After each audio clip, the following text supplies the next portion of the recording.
Welcome to Drive Your Own Adventure with Benjamin Starr. With holiday parks and resorts across New South Wales and Queensland, find your dream destination with Ingenia Holidays. Okay, well, we're driving our own adventure today. We've driven down to the lovely little harbour here at Hervey Bay. We've got Ed with us from Hervey Bay Dive. Ed, you do some interesting stuff. I want to get to diving in a minute, but tell us some of the stuff that you get up to here. Oh, absolutely. Today we've just returned from swimming with the whales, so we've been out there. We took a whole heap of folks out there and swam with some awesome humpback whales today, and it's just a really unbelievable product. After the whale swims, we then move into the scooter tours, where we do the underwater scooter tours around all the reefs and the wrecks and the local wrecks here, and it's fantastic. And what's a scooter tour? What does that involve? Basically underwater scooters. So the customer hangs onto the scooter. We do a fair bit of training with them first to teach them, of course. It's pretty safe and it's a fun family outing. In terms of the people that come here, is it holiday makers, locals? Hervey Bay is a fantastic tourist destination with Fraser Island and also the fun activities around here. We've got our seasonal attractions with the whales, of course, and now we've got the Tobruk out there as well. So there's lots of things going on to attract people to the Hervey Bay area. Tell us about the ship. They sunk the ship about a year ago. How big's this ship? Yeah, look, the HMAS Tobruk, fantastic ship. She's just on 127 metres long, 10,000 odd tonne, close to that. Served the Australian public for well over 30 years as a military vessel. And she's just a fantastic dive tourism wreck, which the government now has placed in our back door. Now tell us, when they sink a ship like this, they've got to take everything out of it, I imagine. Like, what's left inside there?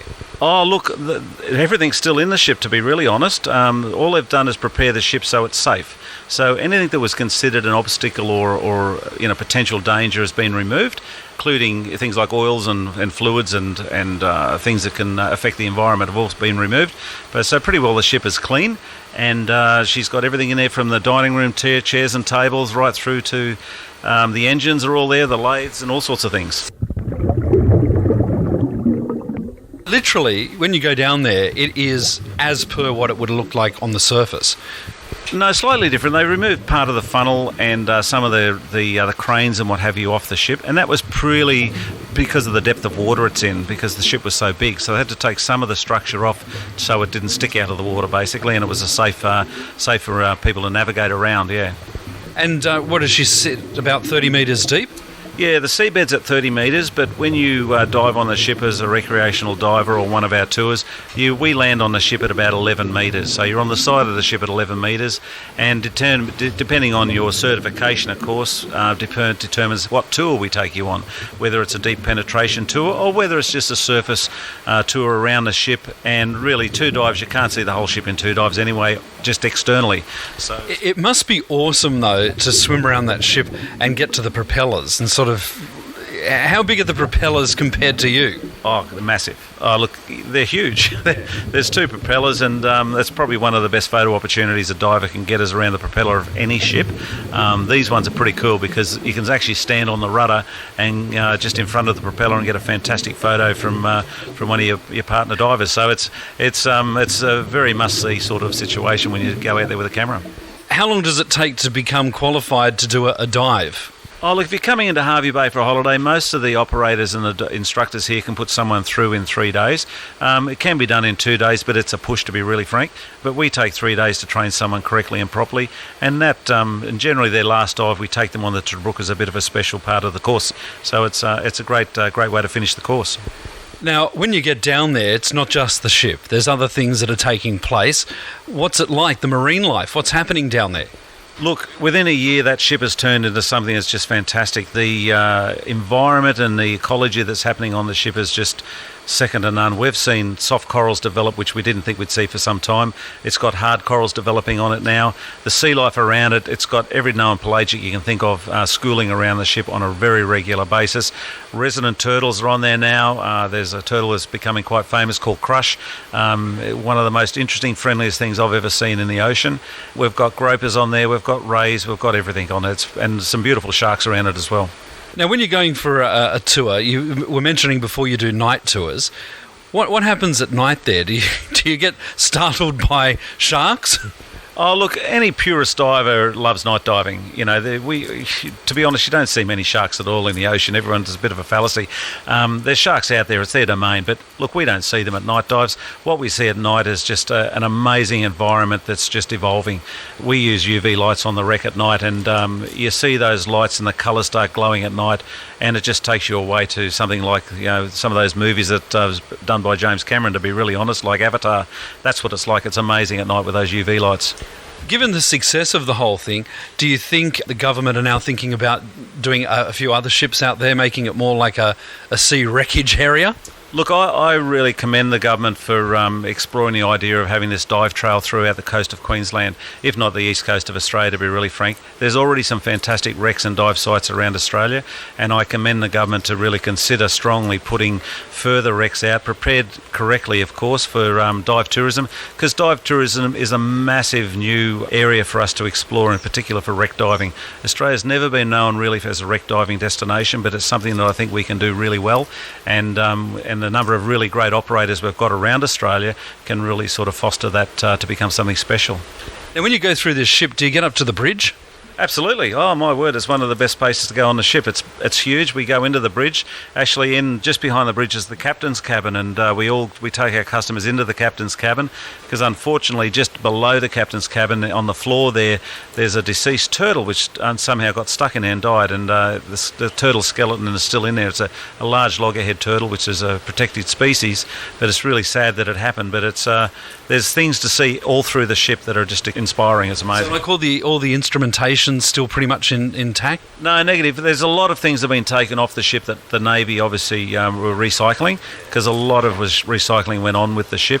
Things like instruments were taken out and obviously be reused on other ships as spares and things like that. So, and that's only logical that that'd be the case. But certainly there's a lot of structure there that was part of the ship's systems as such, and electrical boards and, you know, layers, electrical motors. There's so much on there that's but now it's all starting to show the signs of being encrusted by the sea life.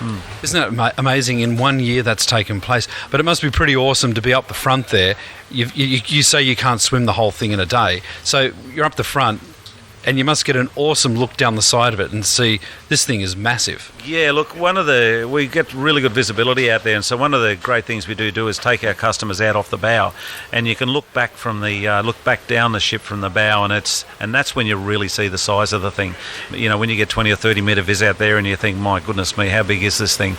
And when you see then the sea life and the actual hundreds of thousands of bait fish that are just sprawling around the ship, that's encouraging all these larger pelagics to come in and create a new home there for them. It's amazing.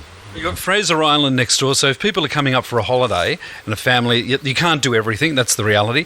What's a couple of things that you would recommend that they must do when they're here? Oh, look, I think Fraser Island, if you're in the area, do Fraser Island. It's a sensational destination. You know, you cannot talk too much about Fraser Island with the freshwater lakes, just everything. The rainforest, it's amazing. The western side of Fraser is as great as the eastern side of Fraser. Two different environments either side, surf one side, calm water the other. And there's some fantastic tour operators up there doing some really great things. What about if you've never done diving before? What do you recommend? Oh, look, geez, where do you start? There's kayaking, there's snorkeling, there's guys on Fraser Island doing some great four-wheel drive adventures. There's some skydiving. There's so much to do in Hervey Bay. From go-karting through the two things you'd typically find in a tourist town, you'll find here. But there's so much more on our doorstep that offers so many other things as well. Okay, so if people would like to find out about the tours that you run, what's the best way to do that? And what else do they need to do if they want to go scuba diving and haven't done scuba diving before? What can they prepare for before they get here? You don't need to prepare, as long as you're medically fit. And, we guide people through it every single day. We're doing students every single day through here. It's not hard. It's for everyone. We've had an 84-year-old come through and do the scuba course. You're never too old to scuba dive. It's providing you get the right medical, and we assist everyone through that process. But just you contact the shop at Hervey Bay Dive Centre, and you just contact us and we look after you and take everything from there. Fantastic. Well, we look forward to going out on one of your boats one day. Roughly what sort of cost are people up for?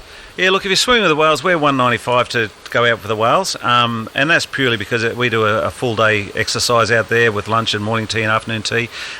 Get you in the water with the whales. That's including all your wetsuits, your masks, your fins, and a really good commentary by a very funny crew, to be really frank. Well, you look like the captain of the Titanic. Thank you very much. I'm really quite young. Yeah. No, that's all part of the game. We try to sort of be a bit theatrical on the boat, so growing the grey beard and it's all part of the look and part of the fun. I imagine, though, you must have servicemen and women that served on that ship that come out here and go down, and there must be a sentimental feeling for them seeing that this ship that they used to sail on is underwater. Absolutely, and we've taken a lot of ex-sailors through the ship that are now divers, and they've said, "There's my bunk," and that's where I used to sit and have tea, and geez, this is where I used to sit and work, and I was a radio operator or whatever I was, and they specifically want to go to a spot on that ship where that was part of their life, and we've done that many a time over and over again, and you see these guys come up and you see the tear in the eye and you think, yeah, you nailed it. It's really good. What respect do you need to have when you're swimming through wrecks like that? What is it that you've got to have in your mind? Oh, look, you're safety conscious the whole time. You've got to remember, everyone that does a dive course is trained and everyone is certified, so they're at a level where they've got a high level of consciousness about their ability. So you do have a sixth sense, and you do respect that sixth sense. So if you don't feel right about something, you've got to think about what you're doing, and we're always doing that. Fantastic. Ed, thank you very much for your time. The website again, where do we go? www.diveherveybay.com.au, or just ring the shop, Hervey Bay Dive Centre. And Ed will even do the entertainment for you when you're out there at sea. Absolutely. We have the best jokes on the planet. They're seriously the worst dad jokes, but you're guaranteed a lot of fun. It's really good fun. Thanks very much for your time. Good on you. Thank you very much. Thanks for listening to Try Your Own Adventure with Ingenia Holidays. With holiday parks and resorts across New South Wales and Queensland, Ingenia Holidays offers the ideal place for an extended break, weekend getaway or short stopover. Find your dream destination with Ingenia Holidays at www.ingeniaholidays.com.au.